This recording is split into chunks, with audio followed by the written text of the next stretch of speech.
Hey, everybody, it's Friday, and normally on Friday we talk about what's coming up on the weekend, and we definitely will do that. But let's first talk about what's going on here in the city of Tampa with the Tampa Bay Rays. Now, just to prove that I am possibly one of the oldest people on the planet, I began in 1976, or 50 years ago, covering the fact that the city of Tampa wanted a baseball team. Uh, Most of you know that over that period of time, there were, the Frank Morsanti group, which um, was the first on the scene to really go in on it, and they actually bought a number of teams and then sold them back to Major League Baseball, uh, and it really helped the franchises along. Uh, it was a battle then instead of a concerted effort between the city of Tampa and the St. Petersburg. It was not. It was very hostile between the two. And as you may know, what happened was Jerry Reinsdorf, who at the time owned the Chicago White Sox, still does, by the way, decided that what he wanted to do was use Tampa as or in the case of St. Petersburg, as a possible um, exit strategy. So he pitched the idea that he was moving the Chicago White Sox to the Tampa Bay area. He had never had any interest in doing that, and he basically was lying about it. But he used the city of Tampa and you know the Bay Area as a possible leverage piece. Well, at the time, the commissioner was Peter Uberoff. Now, Uberoff had just come off a successful time as the head of the Los Angeles Olympic Committee. And so Major League Baseball decided, we have a young guy here, a guy who is dynamic and understands television, understands how to develop sports. And so they elected him a commissioner. Uberoff, in a statement, told the city of St. Petersburg, do not, do not, under any circumstances, build a stadium. Well, of course, as we now know, the city of St. Petersburg didn't listen. They went ahead, they built the stadium. Now, some say that stadium is the reason that the Tampa Bay got the race. It's not, but some can say that. The situation is that what Reinsdorf and the city of St. Petersburg did by not waiting is they screwed up big time. What happened right after Uberoff told the city not to do it, and Reinsdorf decided he was going to build his new Comiskey Park, something interesting happened. That something interesting was Camden Yards in Baltimore. What happened there was the theory of the case was, you know what?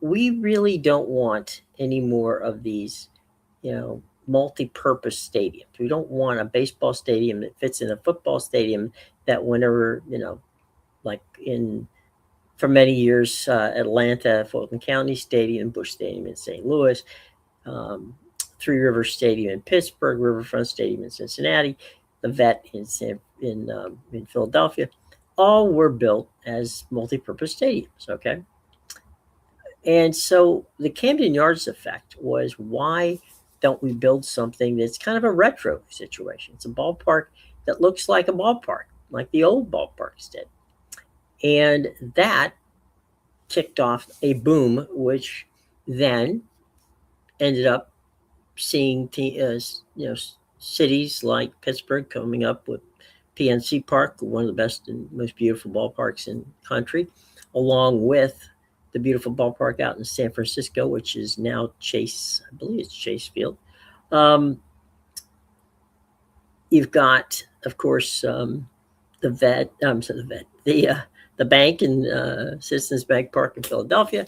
You got New Yankee Stadium. You've got the stadium across over in Bronx, the City Park for the Mets.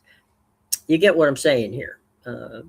You've got these new developments, which is what the Rays wanted, and that is, of course, they wanted to have their own situation, like they did in Baltimore, but also um, building around it. It was a concept now had been to change the concept of just build a stadium, build a community around the stadium. They did that in San Diego around Petco Park. Beautiful concept down there if you haven't ever been. It's wonderful. It's in the Gaslight District of San Diego. It was a economic touchstone situation in Atlanta, we know of course, with the Battery. That's one of the things that the Tampa Bay Rays are attempting to replicate. In Major League Baseball, when they moved from Montreal to the District of Columbia, originally they thought that was just going to be a baseball stadium, but there was a large contingent of businesses who thought, you know what, let's build around it. And now, not only do they have a stadium there that is a gorgeous, in a gorgeous setting, right by the Navy Yard, you've got a second stadium within a block of there, which is where the DC United soccer team plays. So you've got a mixed use area. You've got billions worth of dollars worth of construction and a city life in an area in Anacostia where it was blight ridden. I mean, nobody in their right mind wanted to be down there at nighttime. It was not safe.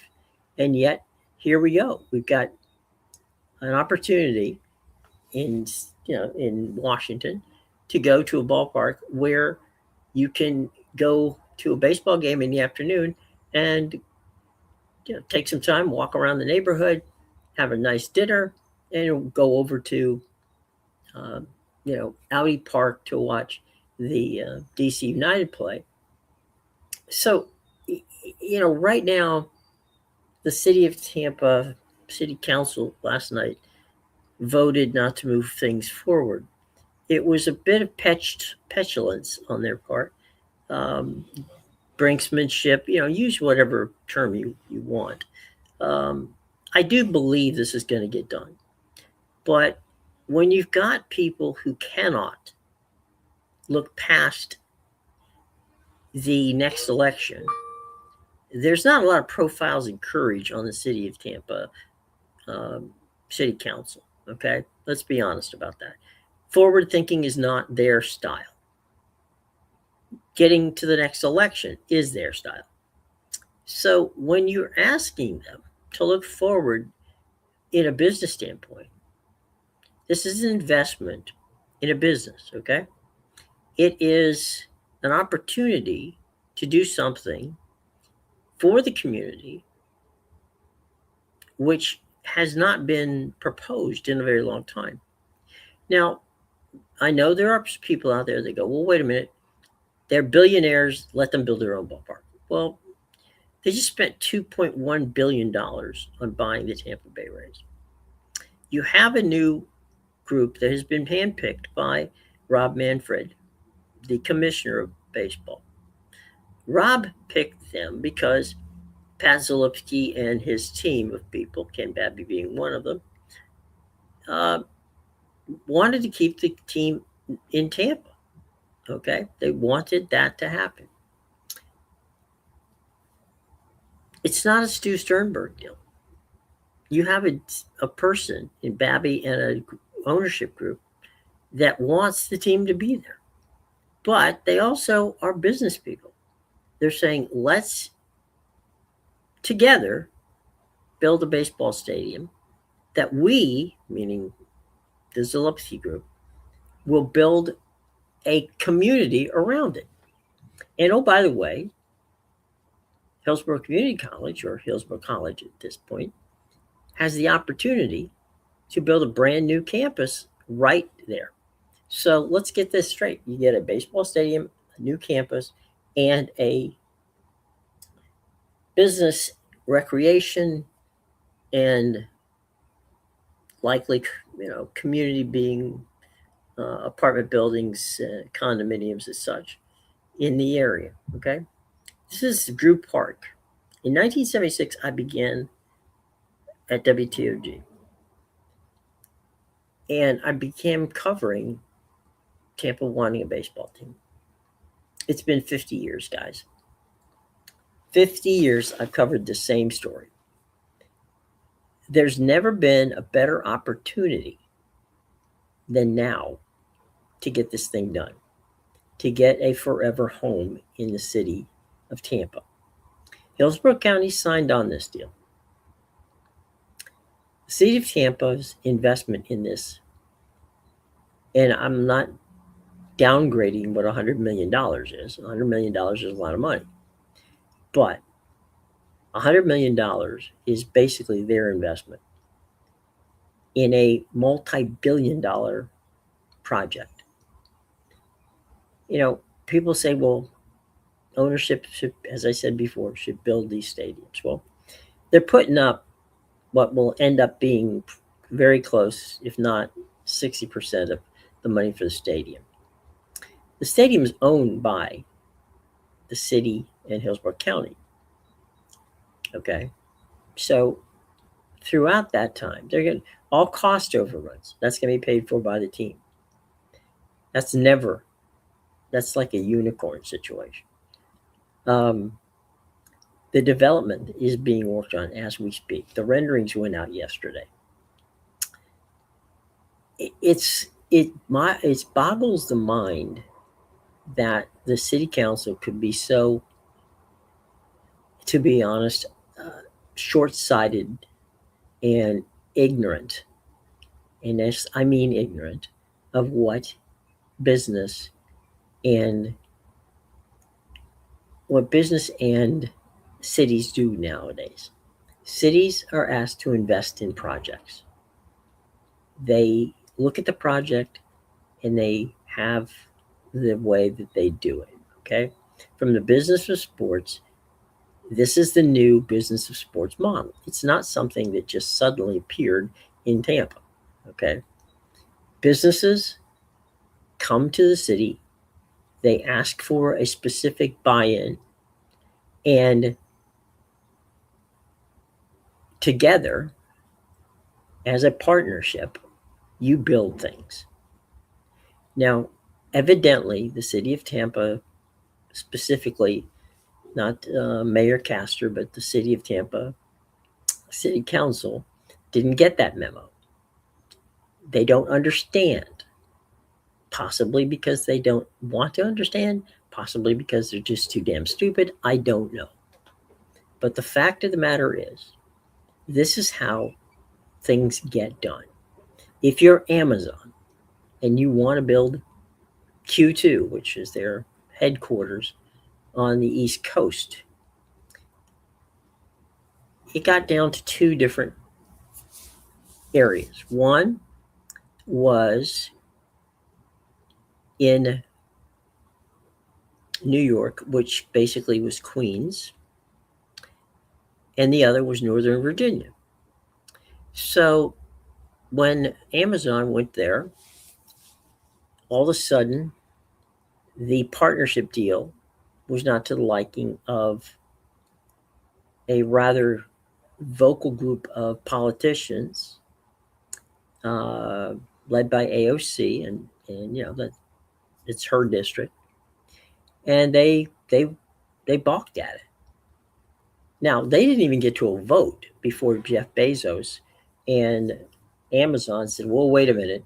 We don't want to get into this. We have no interest in being in the part of this, okay, of this cluster that was going on in New York. So they just went directly to Northern Virginia, bringing high-paying jobs to Northern Virginia. On the day that they announced that Northern Virginia was going to be their new East Coast headquarters, real estate in that area began to fly off the shelf, basically. There were calls from agents that I know in the area to buy sight unseen condominiums that range from anywhere from $400,000 to over $1 million because they wanted to be in there and get ready. Those jobs were important. Those jobs are big, and that it's not totally finished yet. There's still things that they've got to do, and that's been 3 or 4 years down the road. But nobody in Northern Virginia is crying about how they invested as a partnership with Amazon to make this happen. By the way, it should also be noted that across in Maryland, in Montgomery County, which is right there, border county to the District of Columbia, that they have seen a marked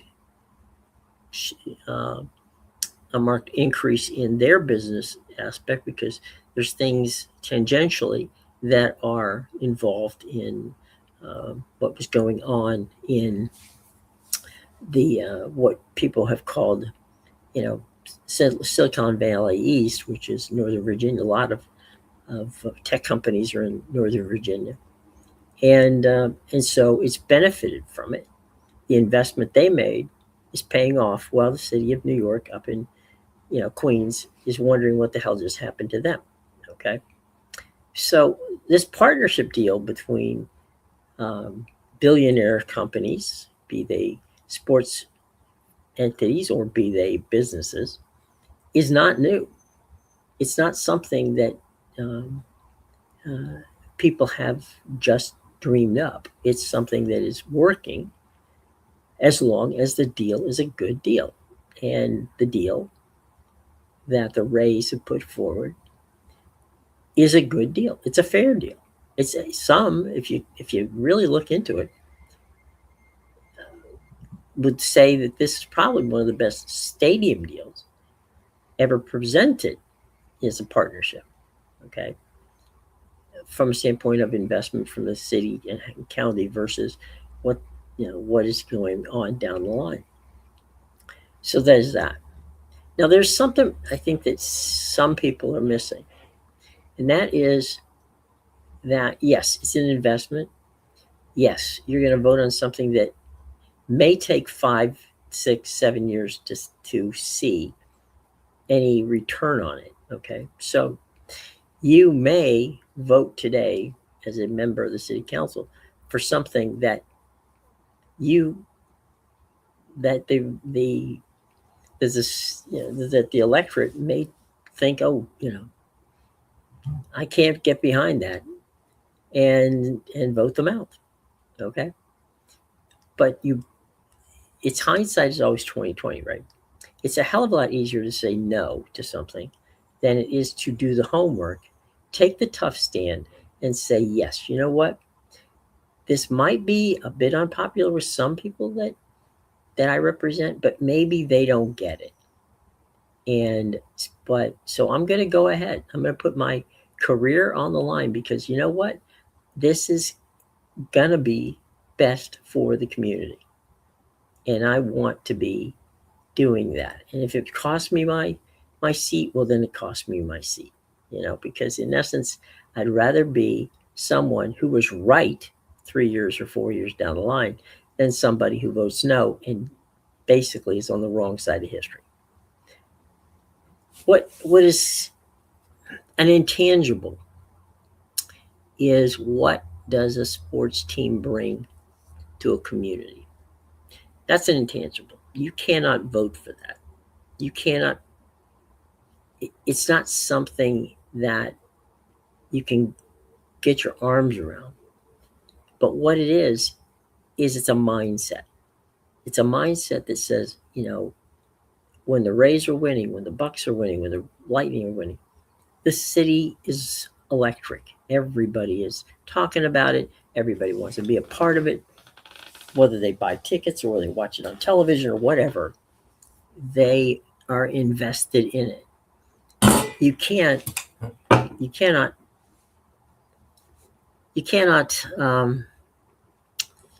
guess the best way to put this, you can't quantify it because it is something that proves that you're a major league city. This past week, the Southeastern Conference held their media day in Tampa. First, that it ended yesterday. So Monday through Thursday was media day. Everybody that came gave glowing reviews. There's going to be a college football playoff championship game in Tampa in the next couple of years. University of Georgia and Florida will play as they redo the swamp. They'll play that game in. I'm sorry, my apologies. They do redo the stadium in Jacksonville, not in Gainesville. Georgia, Florida will be here. There's an opportunity to put together a sports complex and a entertainment complex and a business complex that is second to none in Drew Park.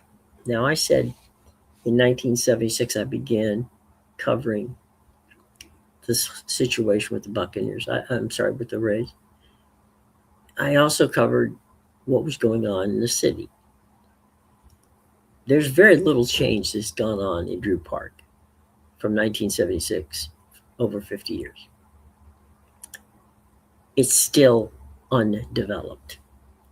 So please, if you're on the city council, do not in any way, shape, or form explain that the $100 million or $180 million that you've been asked to spend is in any way, shape, or form going to be spent in Drew Park. You know that is not the truth. You are absolutely fooling the voters, if not yourself. Whatever happens to that $180 million, I guarantee you will not bring back in any way, shape, or form anywhere near the amount of revenue that you're going to get from the stadium and the community around the stadium.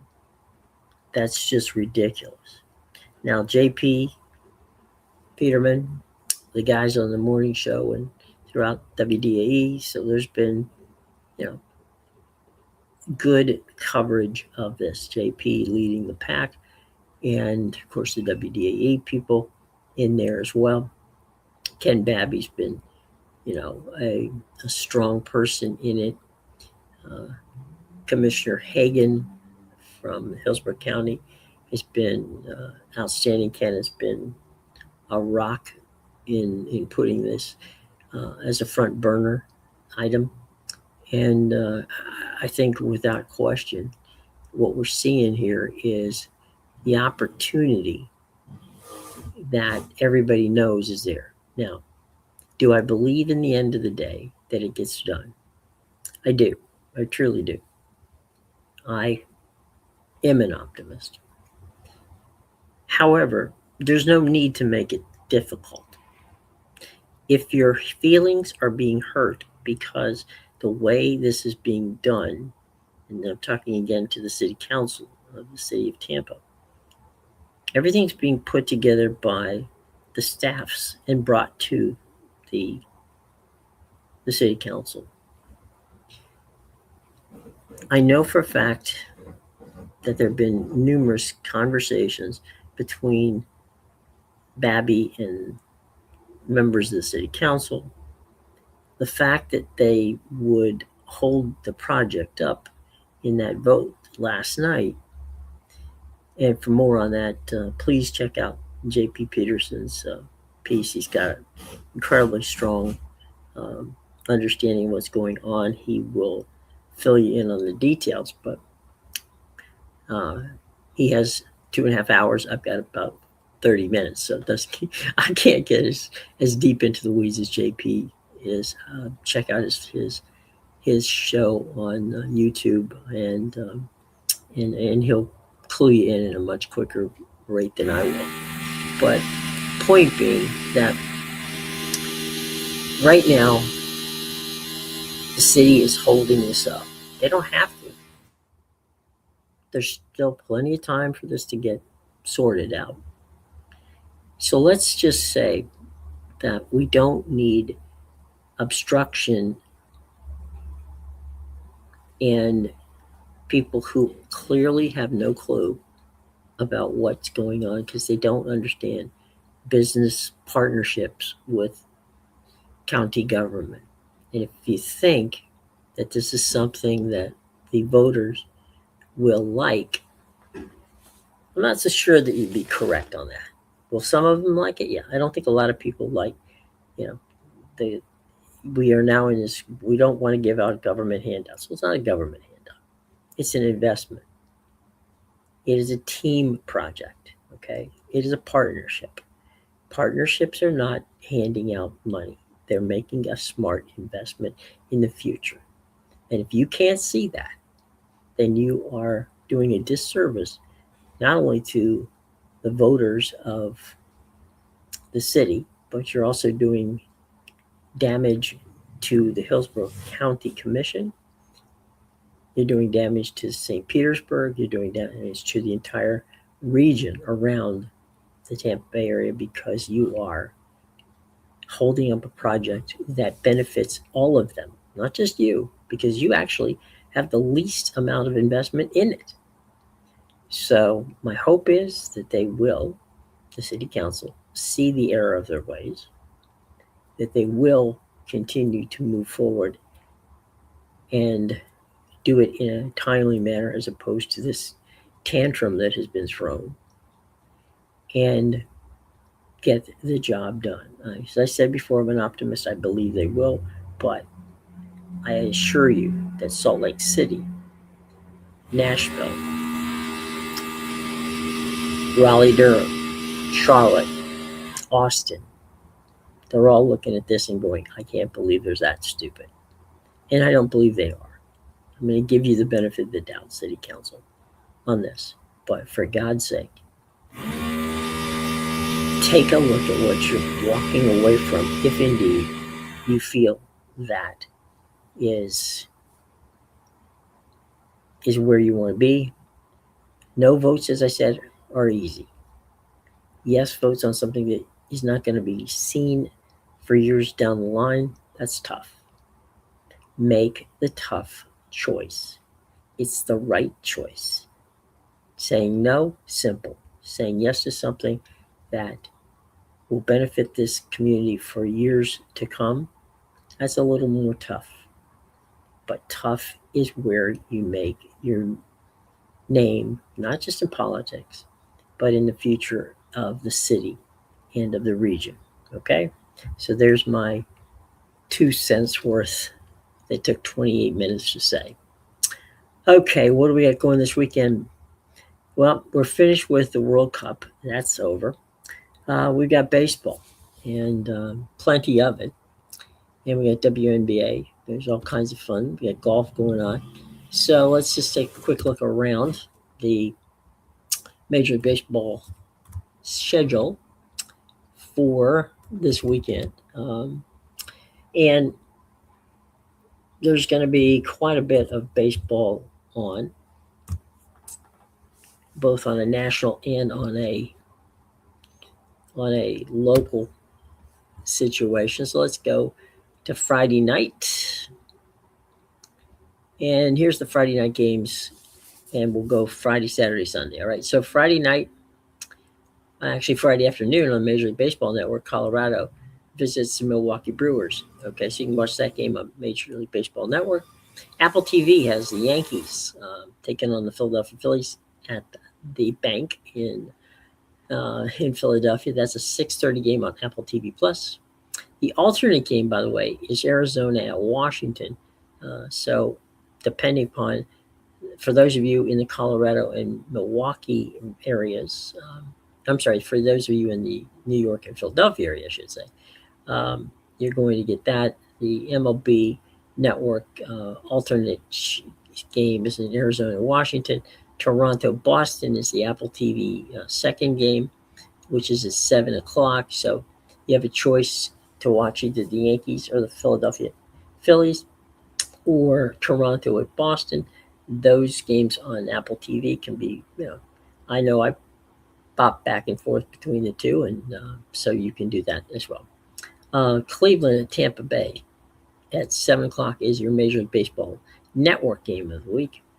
The Dodgers Mets is on ESPN Unlimited, which is, of course, the app. Atlanta is in Baltimore. That's going to be a Peacock at 7 o'clock. And then again, on the baseball app for ESPN, the late game is the Angels in San Francisco. Alrighty, tomorrow, Kansas City's at Detroit. That's a 1 o'clock start. That's on ESPN and their app. Not ESPN, but ESPN, the app. 4 o'clock on FS1 at San Diego. It takes on the Marlins in Miami. The Dodgers and the Mets. That will be at City Park. That's Fox's #1 game. Nationally, that's what everybody's going to see. Regionally, if you're in the LA area and in the New York area, you're going to see Seattle at Texas, okay? Sunday, Cleveland at Tampa Bay is the Peacock game of the week. Matty Vasgersian and Brian Anderson, Rick Manning will be on that call. So that's the early game. That's the noon game. Peacock, NBC, Sports Network. The ESPN app has Houston at the Chicago White Sox. That's a 2 o'clock start. Major League Baseball Network, the Angels in San Francisco. That's a 4 o'clock game. Peacock on Sunday night has Seattle at Texas. And NBC has Philadelphia and the New York Yankees. So that's your baseball for the upcoming weekend. And, that's a pretty good list of games. Let's go now to the WNBA. And we get a lot of good stuff going on there. As we know, the All-Star game is going to be played on ABC. That game is going to be in primetime on Saturday night. ABC, 8:30, the All-Star game. The pregame show will be on ESPN and also on ABC. So nationally, you'll be able to see the WNBA. All right. So that's pretty much what we have going for this week. It's only 2 weeks away, by the way, from the start of NFL preseason. The first week of August will be the Hall of Fame game. So some stuff to look forward to as we move into it. Thank you guys for joining me here today for a nice a weekend version of what's going on in sports and what's going on in the Tampa Bay area with regards to their stadium saga, which I believe will get done after these little bit of gamesmanship is being played by the city council. Thank you all so very much for joining me, and we'll be back on Monday with Matt and the gang. So until then, folks, enjoy yourselves. Have a great weekend. Be safe. Take care. Bye-bye.